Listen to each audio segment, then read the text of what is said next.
நேற்று பாப்பாவுடைய லஞ்ச் பாக்ஸ்க்கு என்ன கொடுத்து விட்ட பார்க்கலாம் வாங்க. ஒரு மிக்ஸி ஜாரில் 4 சின்ன வெங்காயம் சேர்த்துருக்கேன், கொஞ்சம் கொத்தமல்லி, கொஞ்சம் புதினா சேர்த்துருக்கேன், ஒரு பூண்டு தோல் நீக்கி சேர்த்துருக்கேன், ஒரு துண்டு இஞ்சியும் சேர்த்துருக்கேன். இது எல்லாத்தையும் சேர்த்து ஒரு பல்ஸ் விட்டு எடுத்துக்கலாம்.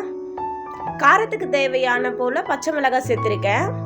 இது எல்லாத்தையும் மிக்சியில் அரைச்சி எடுத்துக்கலாம். குக்கர் அடுப்பில் வச்சு லைட்டாக எண்ணெய் சேர்த்துருக்கேன். ஒரே ஒரு பிரியாணி இலை, ஒரு ஸ்டார் பூ மட்டும் தான் சேர்த்துருக்கேன். இது எண்ணெய் பிரிஞ்சு வர வரைக்கும் நம்ம வதக்கி எடுத்துக்கலாம். தேவையான உப்பும் சேர்த்து ஒரு தக்காளி சேர்த்து நல்லா வதக்கி விட்டுக்கலாம். எங்கிட்ட பார்த்தீங்கன்னா பச்சை பட்டாணி இல்லை, அதனால நைட்டே நான் இதை ஊற வச்சுட்டு இருந்தேன். எல்லாத்தையும் பார்த்தீங்கன்னா ஒரு 5 மினிட்ஸ் வதக்கி எடுத்துக்கலாம். நான் பார்த்தீங்கன்னா 1 டம்ளர் அரிசிக்கு 2 டம்ளர் தண்ணி சேர்த்துருக்கேன்.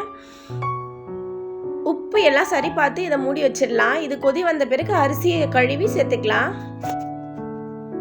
நம்ம தக்காளி ஒன்று சேர்த்துருக்கிறதுனால ஒரு லெமன் புழிஞ்சு விட்டுக்கிறேன்.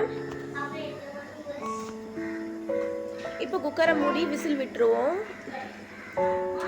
இப்போ சாதம் ரெடி ஆகிடும். ஆனால் இதுக்கு சைடிஷாக என்ன பண்ணலான்னு சொல்லிட்டு யோசிச்சுட்டு இருந்தேன். நம்ம சீக்கிரமாக டக்குன்னு செய்கிறது என்னன்னு பார்த்தீங்கன்னா உருளைக்கிழங்கு ஃப்ரை தான்.